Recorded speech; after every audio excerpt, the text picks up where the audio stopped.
2016.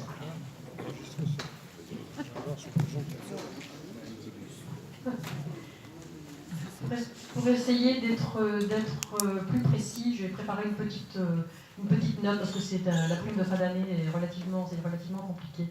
Donc, une petite synthèse de ce qui est noté dans vos documents. Donc en vous rappelant que la prime de fin d'année ne peut être versée que dans les collectivités où elle avait été instituée avant 1984. C'est la loi du 26/01/1984. La légalité de cette prime est très souvent contestée par les comptables du Trésor et par la préfecture, qui nous alertent régulièrement sur le caractère litigieux de cette prime, incitant fortement à l'intégrer au régime indemnitaire des agents. En mai dernier, la commune nouvelle a délibéré pour autoriser le versement du premier semestre de la prime aux agents. Sans cette délibération, le Trésor public n'aurait pas accepté le versement de la prime des agents. Or, les employés communaux de Binic percevaient habituellement 50% de leur prime en juin. Cette délibération était temporaire dans l'attente d'une harmonisation des montants et conditions de versement. Toutefois, la collectivité a été de nouveau alertée par la préfecture sur la nécessité d'intégrer cette prime dans le régime indemnitaire des agents afin d'ôter tout caractère litigieux à cette prime.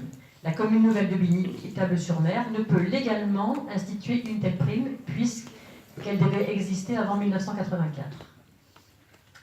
La mise en place du régime indemnitaire, donc on vous parlera dans les prochaines semaines du prochain régime indemnitaire qui s'appellera le RIFSEP. Donc la mise en place du RIFSEP dans la collectivité nécessite un travail important sur l'organigramme, sur les fiches de poste et sur les critères d'attribution. L'intégration de la prime de fin d'année ne pourra se faire que dans ce cadre. Dans l'attente, la position juridique est de maintenir cet avantage collectivement acquis de l'État, où il était au 1er mars 2016, date du transfert des agents à la commune nouvelle. Les agents percevront donc la prime qu'ils auraient perçue dans la commune dont ils sont issus. Et on vous rappelle donc que seuls peuvent bénéficier de cette prime les agents qui étaient transférés au 1er mars 2016.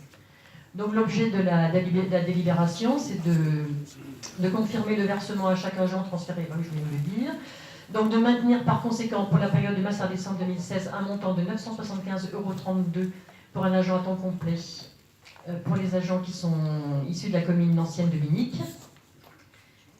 Et donc en ce qui concerne Étable-sur-Mer, de retenir pour la période de mars à décembre 2016 un montant de 1140 € pour un agent à temps complet, montant identique à celui de 2015 pour les agents issus de la commune d'Étable-sur-Mer.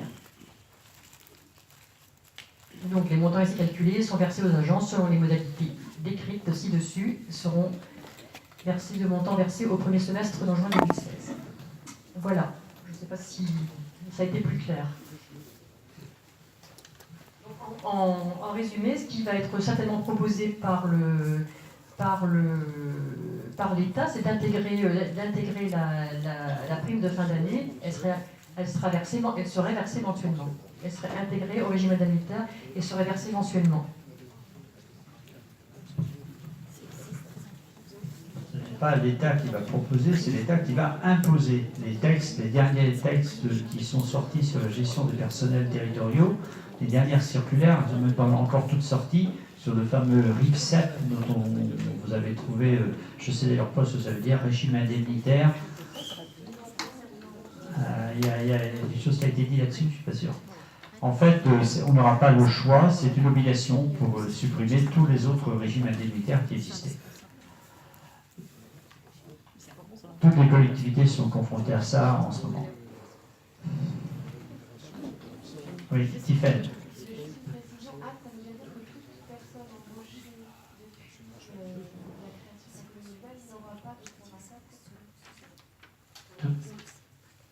Oui. On ne peut pas créer une prime de fin d'année. La commune nouvelle en l'état actuel, ne peut pas créer une prime de fin d'année. Et on ne peut pas, du coup, la baser si elle est rattachée administrativement. Non, on ne peut pas. Les recrutements ont lieu sur la commune nouvelle, ils n'ont pas lieu ou sur Binic ou sur Étable, ils ont lieu sur la commune nouvelle. C'est impossible. C'est impossible.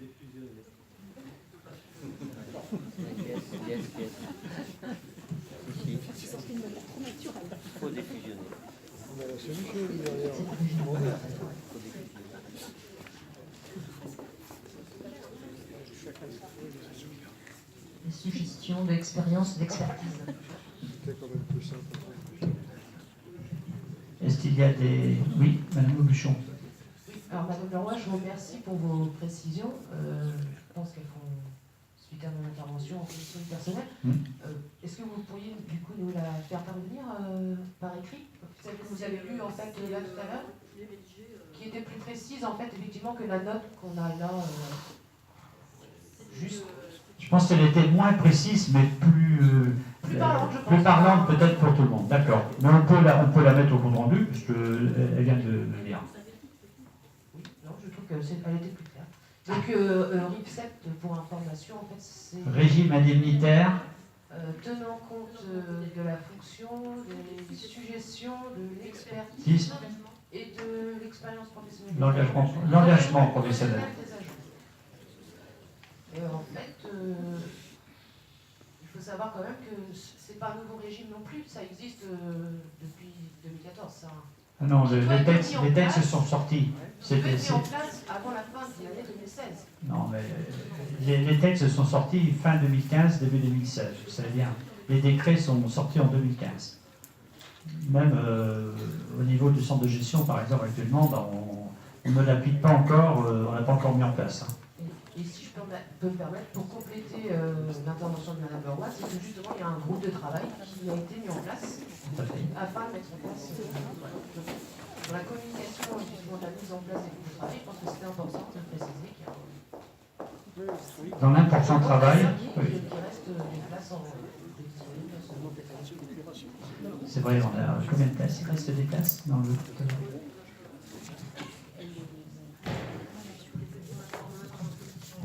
Personnel, mais on n'a pas eu le temps de se pencher plus que ça sur le...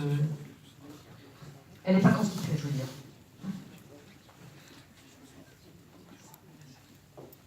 Oui, l'idée c'est de mettre en place très rapidement quand même le groupe de travail. Dans les... Des projets. Enfin, on a dit qu'il nous faudrait 6 mois pour travailler sur le RIP7. Parce que ça demande à redéfinir l'organigramme, reprendre toutes les fiches de poste. Ce qui va être un travail relativement long et assez ardu. Donc oui, dans 6 mois, on pense le mettre en place.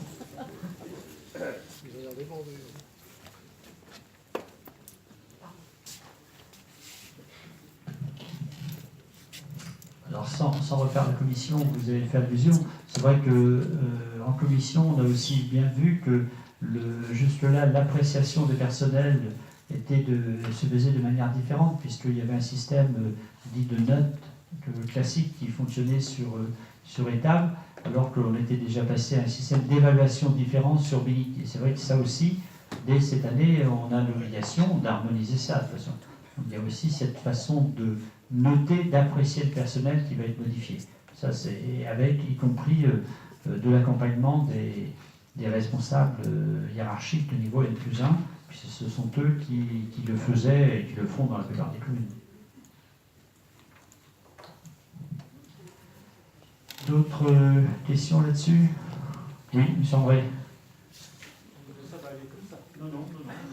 On va vous donner un micro.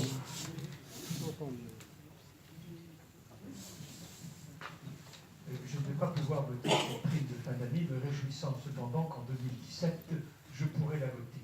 Mais actuellement, compte tenu des différentes observations récurrentes, aussi bien des chambres régionales des comptes que de la Cour des comptes, que du Trésor, je ne peux pas, à titre personnel, je dis bien à titre personnel, voter cette prime.